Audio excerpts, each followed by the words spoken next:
বিরোধীদের তুলনায় নিজ দলের নেতাকর্মীদের দ্বারাই বেশি ক্ষতিগ্রস্ত হচ্ছে বিএনপি। বিএনপির জন্য সবচেয়ে বড় চ্যালেঞ্জ অতি সাবধানে ও ধৈর্যের সাথে প্রতিটি বিষয় মোকাবেলা করা। এভাবেই তারেক রহমানের দৃষ্টি আকর্ষণ করে বিএনপিকে নিয়ে পরামর্শ দিয়েছেন লেখক ও গবেষক রেজাউল করিম। বিএনপির অভ্যন্তরীণ বেশ কিছু বিষয় নির্দিষ্ট করে তা নিয়ে তারেক রহমানের পদক্ষেপ কামনা করেছেন তিনি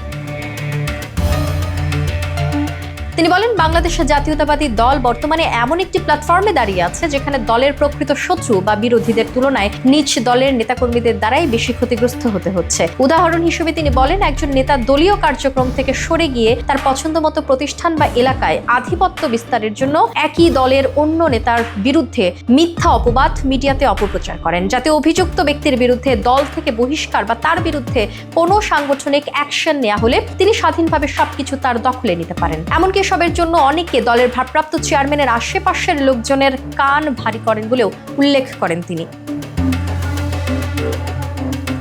অধিকাংশ নেতাকর্মীরা দলীয় গঠনমূলক কর্মকাণ্ড বাদ দিয়ে কিভাবে ভারপ্রাপ্ত চেয়ারম্যানের নজরে আসা যায়, কিভাবে তার মন জয় করা যায়, কি করলে তিনি তাকে দায়িত্ব দিবেন তা নিয়ে বেশি চিন্তিত থাকেন বলে উল্লেখ করেন তিনি। কিভাবে তারেক রহমানের সংস্পর্শে যাওয়া যায় বা বিশ্বাসভাজন হওয়া যায় তা নিয়েই ব্যস্ত অনেকে। এক্ষেত্রে বিএনপির 31 দফার মতো গুরুত্বপূর্ণ বিষয়গুলো অবহেলা করা হচ্ছে বলে তুলে ধরেন রেজাউল করিম।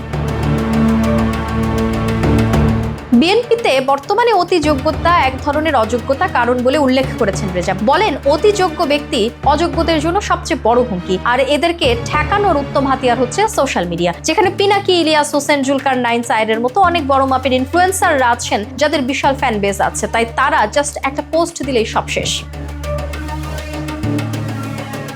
সবশেষে তিনি বিএনপির ভারপ্রাপ্ত চেয়ারম্যান তারেক রহমানের দৃষ্টি আকর্ষণ করে তিনি বলেন, তারেক রহমান আপ্রাণ চেষ্টা করে যাচ্ছেন দলকে একটু সুন্দর, শক্তিশালী ও গ্রহণযোগ্য প্ল্যাটফর্মে নিয়ে যাওয়ার জন্য। তাও বলবো, উপরে উল্লেখিত বিষয়গুলো মাথায় নিয়ে সিদ্ধান্ত নেবেন। সোশ্যাল মিডিয়ার অনেক কথাই বিশ্বাস করা যাবে না, অনেক লেখা বা প্রচারণা দেখেই কারো বিরুদ্ধে অ্যাকশন নেওয়া যাবে না, এতে ষড়যন্ত্রকারীরা বা স্বার্থান্বেষী মহল আরো বেশি আশকারা পেয়ে যাবে।